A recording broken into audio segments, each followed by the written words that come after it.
کا حق تھا، ہم وہ اس طریقے سے اللہ کو راضی نہ کر سکے جیسا کہ راضی کرنے کا حق تھا۔ ہم نے تو محفلیں سجائی اور باتوں باتوں کے اندر ہم نے رمضان شریف کو گزارا، کہیں فضول باتوں میں گزارا، کہیں سونے میں گزارا، کہیں پر لوگوں کے ساتھ اٹھ بیٹھ کر کے بکواسوں کے اندر گزارا۔ اب مجھے بتائیں، یہ رمضان شریف جائے گا اور ضرور جائے گا، چند دن میں چلا جائے گا، لیکن یہ جہاں سے آیا تھا وہاں جائے گا۔ ہمارا مہمان جہاں سے آتا ہے وہاں لوٹ جاتا ہے۔ رمضان المبارک اللہ کے حکم سے اللہ کی طرف سے آیا تھا اور یہ اللہ کی طرف پھر لوٹ جائے گا۔ اللہ کی طرف لوٹ کر یہ ہماری میزبانی کے بارے میں کیا تعریف کرے گا اور کیا شکایت کرے گا؟ اللہ نہ کرے، ہزار بار نہ کرے، اگر ماہ رمضان شریف میں مولا کی بارگاہ میں یہ کہہ دیا، مولا میں گیا تو تھا لیکن نہ میری تکریم کی گئی، نہ میری تعظیم کی گئی، نہ میرا احترام کیا گیا، نہ میری عزت کی گئی، بتائیں ہمارا کیا بنے گا؟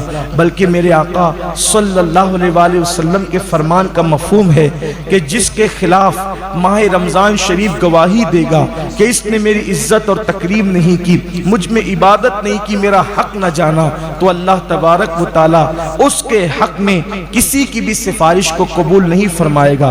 جس کی شکایت رمضان المبارک کرے گا، اللہ تبارک و تعالی، اللہ اکبر، اس شخص کے حق میں کسی کی سفارش کو قبول نہیں فرمائے گا۔ اور کہاں جائے گا؟ جس کی مخالفت میں ماہ رمضان المبارک کھڑا ہو، جس کی مخالفت میں اللہ کا قرآن کھڑا ہو، پھر اس کے لیے جو ہے وہ رحمت کے دروازے بند کیے جاتے ہیں۔ ہاں مسلمانوں، یہ وہی تو مہینہ ہے جس میں رحمتوں کے دروازے کھل دیے جاتے ہیں، یہ وہی تو مہینہ ہے جس کے لیے جنت کے بالا خانوں کو سجایا جاتا ہے، یہ وہی تو مہینہ ہے جس میں روزہ رکھنے والوں کے لیے قرآن بہشت یوں دعا کرتی ہے کہ اللہ مجھے ان کا شوہر بنا جو رمضان المبارک کے اندر پیاسے رہتے ہیں اور تیری عبادت کرتے ہیں۔ روزہ کون سی عبادت کا نام ہے؟ کرام سب کچھ کرتے تھے، اس کے باوجود بھی جب رمضان شریف جاتا تھا وہ کہتے تھے مولا جو کرنا تھا وہ نہ کر سکے، اس لیے ہماری مغفرت فرما دے، ہمیں معاف فرما دے۔ وہ اللہ سے معافیت طلب کرتے تھے، رب کی بارگاہ میں توبہ استغفار کرتے تھے۔ کہا جاتا ہے آج اللہ نے عمل کا موقع دیا ہے تو عمل کی اہمیت ہمارے سامنے نہیں ہے۔ ایک دن جب قبر کی کالی کوٹری میں چلے جائیں گے، اس دن عمل کی اہمیت پتہ چلے گی، لیکن اس وقت عمل کی اجازت نہ ہوگی، ہم کچھ نہ کر سکیں گے۔ موت کے بعد عمل منقطع ہو جاتے ہیں۔ کہتے ہیں کہ قیامت آئے گی، ہم کہتے ہیں قیامت جب آئے گی تب آئے گی، لیکن جس کے جسم سے روح نکل گئی اس کی قیامت تو اسی وقت آ گئی، اب وہ کچھ نہیں کر سکتا۔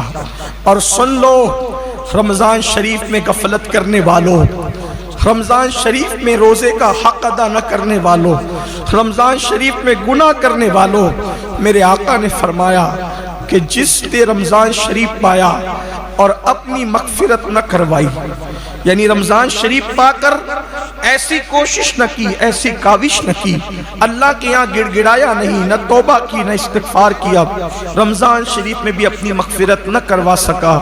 آقا علیہ السلام نے اس وقت دعا کی تھی جب میرے آقا منبر پر تشریف لے جا رہے تھے۔ کہتے ہیں کہ جب خطیب منبر پہ جاتا ہے، کوئی خطیب جمعہ کے دن جب خطیب منبر پہ جاتا ہے تو جو لوگ جو دعا کرتے ہیں اس کی ہر دعا قبول ہوتی ہے۔ ایک دن میرے آقا جمعہ پڑھانے کے لیے جب منبر پہ تشریف لے جانے لگے تو پہلے زینے پہ قدم رکھا اور فرمایا آمین، پھر دوسرے زینے پہ قدم رکھا اور پھر فرمایا آمین، پھر تیسرے زینے پہ قدم رکھا اور پھر فرمایا آمین۔ آقا آمین کہہ رہے ہیں، کوئی دعا کرنے والا نظر نہیں آتا، سید العالمین آمین کہہ رہے ہیں۔ کسی نے دعا کی ہوگی تبھی تو آمین کہی جا رہی، حضور یوں ہی تو آمین نہیں کہتے۔ جب خطبہ ہوا، نماز ہوئی، صحابہ نے عرض کی آقا ہمارے ماں باپ آپ پہ قربان، ہم نے سنا کہ آپ نے 3 بار آمین کہی، کوئی دعا کرنے والا دکھا نہیں۔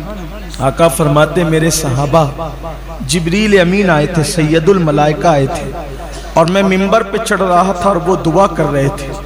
آقا کیا دعا کی انہوں نے؟ آقا نے فرمایا جب دعا انہوں نے کی تو میں نے آمین کہہ دیا. یعنی سید الایام ہے، جمعہ کا دن ہے. سید الایام جمعہ کا دن، سید الملائکہ کی دعا اور سید العالمین کی آمین.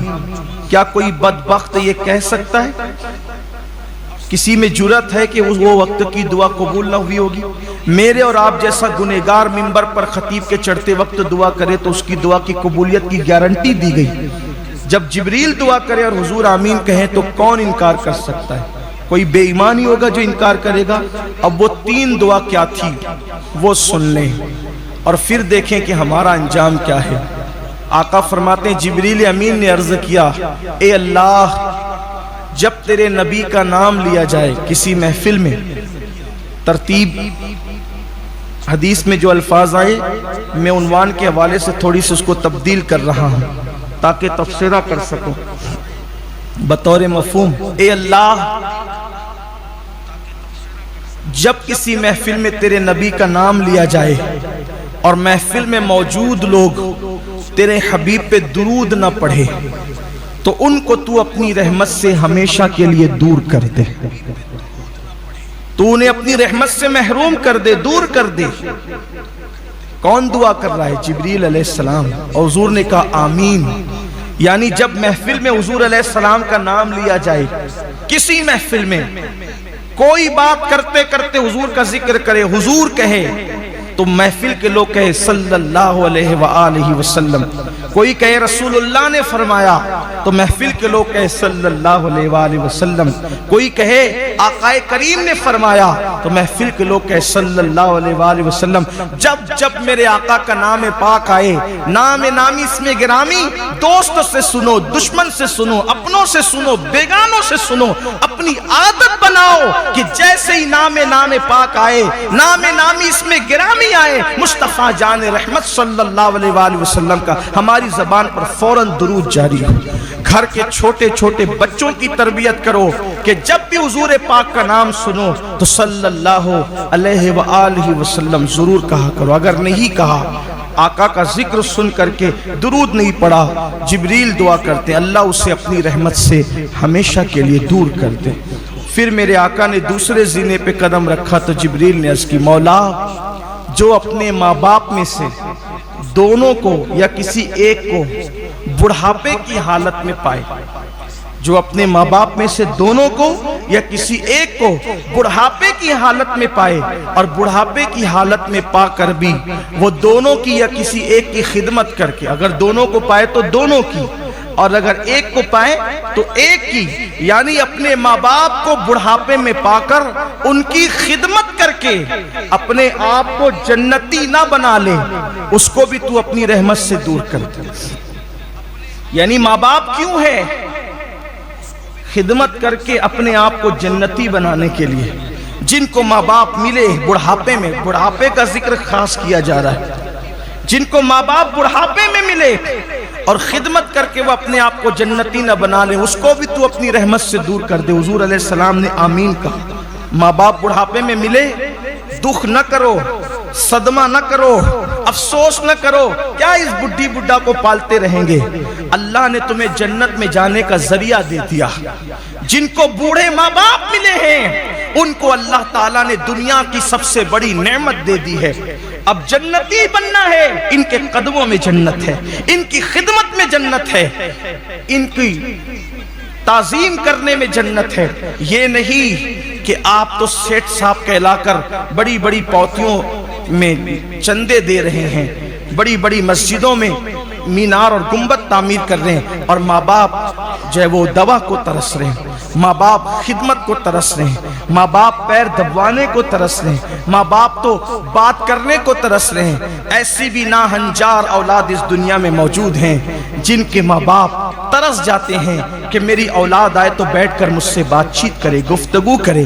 ماں باپ ڈھونڈتے ہیں اولاد کو، ماں باپ تلاش کرتے ہیں اولاد کو، ماں باپ انتظار کرتے ہیں اولاد کا. نہیں، میرے آقا نے فرمایا جس نے دونوں میں سے کسی ایک کو پایا یا دونوں کو پایا، خدمت کر کے اپنے آپ کو جنتی نہ کروا لیں.